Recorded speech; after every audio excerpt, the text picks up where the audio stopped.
ನಮಸ್ಕಾರ ರೀ ಎಲ್ಲರಿಗೂ. ವಿಜಯಪುರ ಅಡುಗೆ ಮನೆಗೆ ಸ್ವಾಗತ. ನಾನು ನಿಮ್ಮ ಮನೆ ಮಗಳು ರೋಹಿಣಿ. ಬರ್ರಿ, ಇವತ್ತು ನಾನು ನಿಮಗೆ ಮಾವಿನಕಾಯಿ ಗುಳಂನ ಹೇಗೆ ಮಾಡೋದು ಅಂತ ತೋರಿಸ್ತಾ ಇದ್ದೀನಿ. ಅದಕ್ಕೂ ಮೊದಲು ನೀವೇನಾದ್ರು ನಮ್ಮ ಚಾನಲ್ಗೆ ಇನ್ನೂ ಸಬ್ಸ್ಕ್ರೈಬ್ ಆಗಿಲ್ಲ ಅಂದರೆ ಪ್ಲೀಸ್ ಸಬ್ಸ್ಕ್ರೈಬ್ ಮಾಡಿರಿ, ಲೈಕ್ ಮಾಡಿರಿ ಮತ್ತು ಶೇರ್ ಮಾಡಿರಿ. ನೋಡಿರಿ, ಮಾವಿನಕಾಯಿ ಗುಳಂನ ಈ ಥರ ಚಪಾತಿಗೆ ಹಚ್ಚಿ ರೋಲ್ ಮಾಡಿ ಮಕ್ಕಳಿಗೆ ತಿನ್ನೋಕೆ ಕೊಟ್ಟರೆ ಮಕ್ಕಳು ಗುಳಂ ಅಂತ ಎಲ್ಲ ಚಪಾತಿನ ಫಿನಿಶ್ ಮಾಡಿಬಿಡ್ತಾರೆ. ನೋಡ್ರಿ, ಅಷ್ಟು ಚೆನ್ನಾಗಿರುತ್ತೆ. ಮಕ್ಕಳು ತುಂಬ ಇಷ್ಟಪಟ್ಟು ತಿಂತಾರೆ. ಹಾಗಿದ್ರೆ ಈ ಗುಳಂನ ಮಾಡೋದಕ್ಕೆ ಏನೇನು ಬೇಕು ಅಂತ ನೋಡ್ಕೊಳ್ಳೋಣ ಬರ್ರಿ. ನೋಡ್ರಿ, ಮೊದಲಿಗೆ ನಾನಿಲ್ಲಿ 1 kg ಮಾವಿನಕಾಯಿನ ತಗೊಂಡಿದ್ದೀನಿ. ಇದು ಫ್ರೆಶ್ ಆಗಿರೋ ಮಾವಿನಕಾಯಿ. ನೋಡಿ, ಇದನ್ನು ಈ ಥರ ನೀರಲ್ಲಿ ಹಾಕಿಟ್ಕೊಂಡಿದ್ದೀನಿ. ಮತ್ತು ಅರ್ಧ kg ಬೆಲ್ಲನ ತಗೊಂಡಿದ್ದೀನಿ. ನಾನಿಲ್ಲಿ ಆರ್ಗ್ಯಾನಿಕ್ ಬೆಲ್ಲನ ತಗೊಂಡಿದ್ದೀನಿ. ನೀವು ಬೇಕಿದ್ದರೆ ಯಾವ ಬೇಕಾದರೂ ಬೆಲ್ಲನ ತಗೋಬೋದು, ಮತ್ತು ಸಕ್ಕರೆ ಕೂಡ ತಗೋಬೋದು. 2 ಟೇಬಲ್ ಸ್ಪೂನ್ ಆಗುವಷ್ಟು ತುಪ್ಪ, 2 ಟೇಬಲ್ ಸ್ಪೂನ್ ಆಗುವಷ್ಟು ಗಸಗಸೆ, 4 ಏಲಕ್ಕಿನ ಕುಟ್ಟಿ ಸಣ್ಣದಾಗಿ ಪುಡಿ ಮಾಡಿ ಇಟ್ಕೊಂಡಿದ್ದೀನಿ ರೀ. ಮೊದಲಿಗೆ ನಾನಿಲ್ಲಿ ಈ ಮಾವಿನಕಾಯಿನ ಚೆಂದಂಗೆ ನೀರಲ್ಲಿ ತೊಳೆದು ಒಂದು ಕಾಟನ್ ಬಟ್ಟೆಯಲ್ಲಿ ಒರೆಸ್ಕೋತೀನಿ. ನೋಡ್ರಿ ಈ ಥರ ಒಂದಿಷ್ಟು ನೀರು ಇಲ್ಲದೆ ಇರೋ ಹಾಗೆ ಚೆಂದಂಗೆ ಒರೆಸ್ಕೋಬೇಕಾಗ್ತೈತೆ ರೀ. ನೋಡಿರಿ, ಈಗ ಎಲ್ಲ ಕಾಯಿನೂ ಒರೆಸ್ಕೊಂಡು ತಂದಿದ್ದೀನಿ. ಈಗ ಇದ್ರ ಮೇಲಿನ ತುಂಬಾನ ತೆಗಿತೀನಿ ನೋಡ್ರಿ. ಮತ್ತು ಈ ಮೇಲಿನ ಗ್ರೀನ್ ಇದು ಇರ್ತೈತೆ ನೋಡ್ರಿ, ಇದನ್ನೆಲ್ಲನೂ ಈ ಥರ ಹೆರ್ಚಿ ತೆಗಿಬೇಕಾಗ್ತೈತೆ ರೀ. ನೋಡಿರಿ, ನಾನು ತೆಗೆದು ತೋರಿಸ್ತಾ ಇದ್ದೀನಿ. ಈ ಥರ ಎಲ್ಲನೂ ಈ ಮೇಲಿಂದು ಸಿಪ್ಪೆನ ತೆಗಿತಾ ಇದ್ದೀನಿ ನೋಡ್ರಿ. ಇದೇ ಥರನೇ ಎಲ್ಲ ಮಾವಿನಕಾಯಿದು ತೆಗ್ದಿದ್ದೀನಿ ನೋಡ್ರಿ. ಈಗ ಒಂದು ಹೆರ್ಚು ಮಣೆನ ತಗೊಂಡು ಇದಕ್ಕೆ ಮಾವಿನಕಾಯಿನ ಹೆರಿಸ್ತಾ ಇದ್ದೀನಿ ನೋಡ್ರಿ. ಈ ಥರ ಎಲ್ಲ ಮಾವಿನಕಾಯಿನೂ ಹೆರ್ಸ್ಕೊತೀನಿ ರೀ. ನೋಡಿರಿ, ಈ ಥರ ಎಳೆ ಎಳೆ ಆಗಿರಬೇಕು. ಈಗ ಎಲ್ಲ ಮಾವಿನಕಾಯಿನೂ ಹೆರಚಿ ತೋರಿಸ್ತೀನಿ ನೋಡ್ರಿ.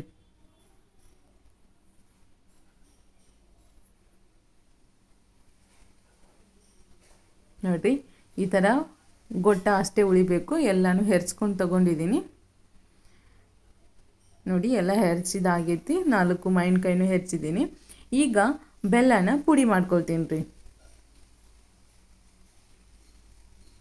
ನೋಡಿರಿ, ಈ ಥರ ನಾನಿಲ್ಲಿ ಎಲ್ಲ ಬೆಲ್ಲನೂ ಪುಡಿ ಮಾಡ್ಕೊಳ್ತೀನಿ ರೀ. ಈಗ ಬೆಲ್ಲನೂ ಎಲ್ಲ ಪುಡಿ ಆಗೈತ್ರಿ. ಮಾವಿನಕಾಯಿ ಹೆರ್ಚಿರೋ ಮಾವಿನಕಾಯಿ ಮತ್ತು ಅದಕ್ಕೆ ಹಾಕೋದಕ್ಕೆ ಬೇಕಾಗುವಷ್ಟು ಬೆಲ್ಲ ಎಲ್ಲ ರೆಡಿ ಮಾಡಿ ಇಟ್ಕೊಂಡಿದ್ದೀನಿ ರೀ. ಈಗ ನಾನಿಲ್ಲಿ ಒಂದು ಪ್ಯಾನ್ನ ಕಾಯಕ್ಕಿಟ್ಟಿದ್ದೀನಿ ರೀ. ಇದಕ್ಕೆ ತಗೊಂಡಿರೋ ಗಸಗಸಿನ ಹಾಕೊಳ್ತಾ ಇದ್ದೀನಿ ನೋಡ್ರಿ. ಈಗ ಈ ಗಸಗಸನ ಸಣ್ಣ ಉರಿಯಲ್ಲೇ ಸ್ವಲ್ಪ ಕಲರ್ ಚೇಂಜ್ ಆಗೋ ತನಕ ಹುರಿಬೇಕಾಗ್ತೈತೆ ರೀ. ನೋಡಿರಿ, ಈ ಥರ ಕಲರ್ ಚೇಂಜ್ ಆದರೆ ಸಾಕು. ಈಗ ಗಸಗಸೆ ಎಲ್ಲ ಚೆಂದಂಗೆ ಹುರಿದೈತ್ರಿ. ನಾನೀಗ ಇದನ್ನು ಒಂದು ಬಟ್ಲಿಗೆ ತಗೊಳ್ತಾ ಇದ್ದೀನಿ ರೀ. ಈಗ ಇದೇ ಪ್ಯಾನ್ಗೆ ತುಪ್ಪನ ಹಾಕೊಳ್ತಾ ಇದ್ದೀನಿ ನೋಡಿ. ತುಪ್ಪ ಚೆನ್ನಾಗಿ ಕಾದ್ಮೇಲೆ ಏಲಕ್ಕಿ ಪುಡಿನ ಹಾಕೊಳ್ತಾ ಇದ್ದೀನಿ ರೀ. ಈಗ ಇದಕ್ಕೆ ಸಣ್ಣದಾಗಿ ಹೆಚ್ಚಿರೋ ಮಾವಿನಕಾಯಿನ ಹಾಕೊಳ್ತಾ ಇದ್ದೀನಿ ನೋಡಿ.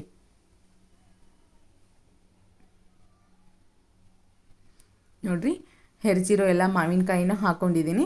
ಈಗ ಇದನ್ನು ಒಂದು 2 ನಿಮಿಷದವರೆಗೂ ಚೆಂದಂಗೆ ತುಪ್ಪದಲ್ಲಿ ಫ್ರೈ ಮಾಡ್ಕೋಬೇಕಾಗ್ತೈತೆ ರೀ. ನೋಡಿರಿ, ಈಗ ಒಂದು 2 ನಿಮಿಷ ಆಗೈತೆ. ಎಲ್ಲ ಚೆಂದಂಗೆ ಫ್ರೈ ಆಗೈತ್ರಿ. ಈ ಥರ ಆದರೆ ಸಾಕು. ಈಗ ಇದಕ್ಕೆ ನಾನು ಬೆಲ್ಲನ ಹಾಕ್ಕೊಳ್ತೀನಿ ನೋಡಿರಿ.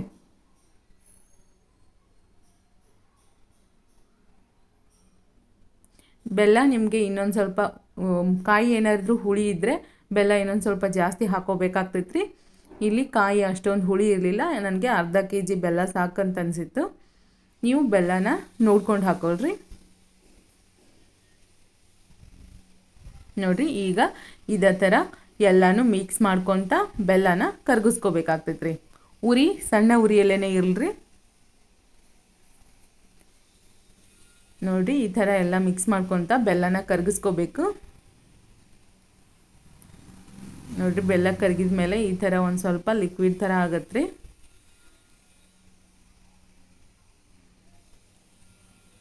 ನೋಡಿರಿ, ಇದನ್ನು ಹೀಗೆ ಸಣ್ಣ ಉರಿಯಲ್ಲೇ ಒಂದು 15ರಿಂದ 20 ನಿಮಿಷ ಇದನ್ನು ಕುದಿಸ್ಕೋಬೇಕಾಗ್ತೈತೆ ರೀ.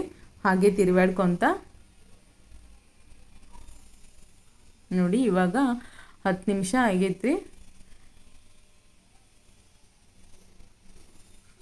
ಈಗ ನಾನು ಬೆಲ್ಲ ಎಲ್ಲ ಚೆಂದಂಗೆ ಕರಗಿದ ಮೇಲೆ ಗಸಗಸೆನ ಹುರಿದಿರೋ ಗಸಗಸೆನ ಹಾಕ್ಕೊಳ್ತಾ ಇದ್ದೀನಿ ನೋಡಿ.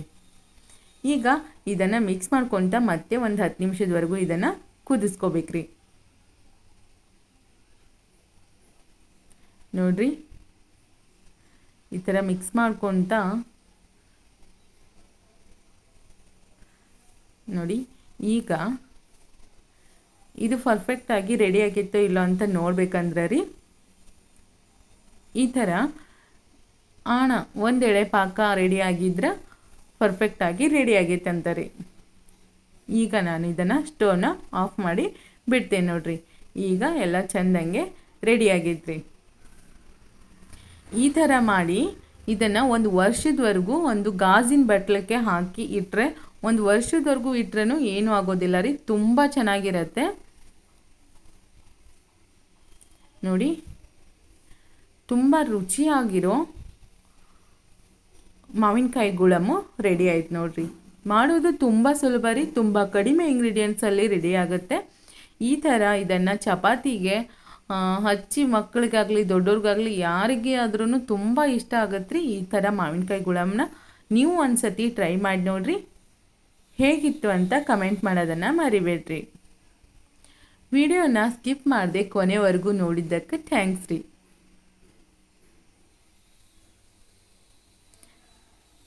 ನೋಡಿ ಈ ಥರ ರೋಲ್ ಮಾಡಿ